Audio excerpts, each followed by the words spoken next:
Assalamualaikum warahmatullahi wabarakatuh. Hai semuanya, perkenalkan nama saya Nur Alfi Suroya, NIM 123. Saya dari kelas 3D. Di sini saya akan mempresentasikan mata kuliah tipologi sosial.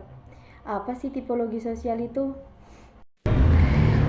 Tipologi sosial adalah penggolongan atau pengklasifikasian masyarakat atau individu ke dalam tipe-tipe tertentu berdasarkan ciri, karakteristik atau sifat sosial yang menonjol. Tipologi dalam perspektif klasik ada 3 tokoh. Yang pertama yaitu Auguste Comte, yang kedua Ferdinand Tönnies, dan yang ketiga Max Weber. Untuk yang pertama kita akan membahas tokoh Auguste Comte. Menurut Comte, perkembangan masyarakat dan pemikiran manusia berjalan dalam 3 tahap. Yang pertama, tahap teologis, yang kedua, tahap metafisik, dan yang ketiga, tahap positif.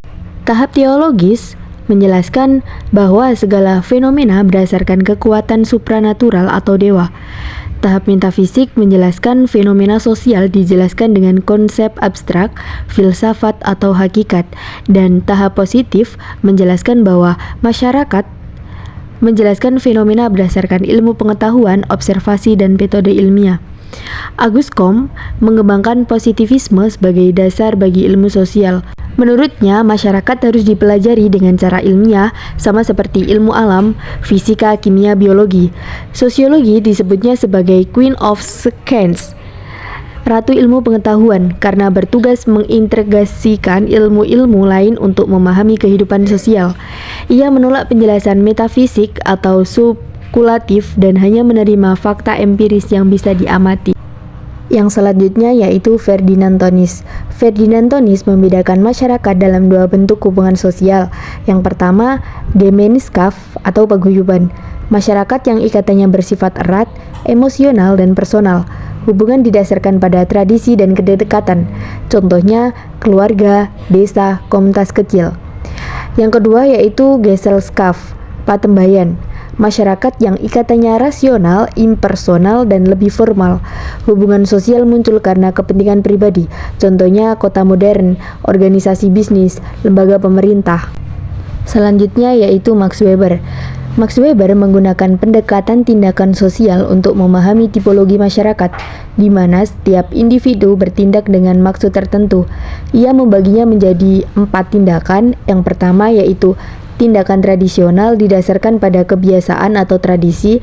Yang kedua, tindakan efektif didorong oleh perasaan atau emosi. Yang ketiga, tindakan rasional instrumental berdasarkan pertimbangan rasional untuk mencapai tujuan.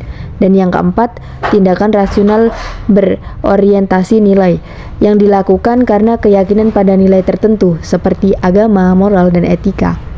Tipologi Weber menunjukkan bahwa masyarakat tidak hanya berkembang secara struktural, tetapi juga melalui cara berpikir dan bertindak individu. Selanjutnya akan membahas tentang tipologi masyarakat tradisional dan modern. Yang pertama, pengertian tipologi masyarakat tradisional. Masyarakat tradisional adalah sekelompok sosial yang kehidupannya masih sangat dipengaruhi adat istiadat, budaya lokal, dan ketergantungan alam. Sedangkan tipologi masyarakat modern adalah sekelompok sosial yang ditopang oleh teknologi, industrialisasi, serta sistem sosial yang rasional. Ciri-ciri masyarakat tradisional dan modern. Yang pertama yaitu ciri-ciri masyarakat tradisional. Yang pertama berbasis pada pertanian dan agraris. Yang kedua, hubungan sosial kuat, rasa kebersamaan tinggi. Yang ketiga, perubahan sosial berlangsung lambat. Dan yang keempat, sistem kepercayaan dan adat dominan. Untuk ciri-ciri masyarakat modern, yang pertama yaitu berbasis pada teknologi dan industri. Yang kedua, hubungan sosial individualisme dan rasional. Yang ketiga, perubahan sosial berlangsung cepat. Dan yang keempat, norma sosial lebih fleksibel. Selanjutnya kita akan membahas tentang masyarakat postmodern. Pengertian masyarakat postmodern. Postmodern adalah bentuk masyarakat yang muncul setelah masyarakat modern, yang ditandai oleh keberagaman, ketidakpastian, dan penolakan terhadap kepastian tunggal, yang dianggap mutlak oleh modernisme.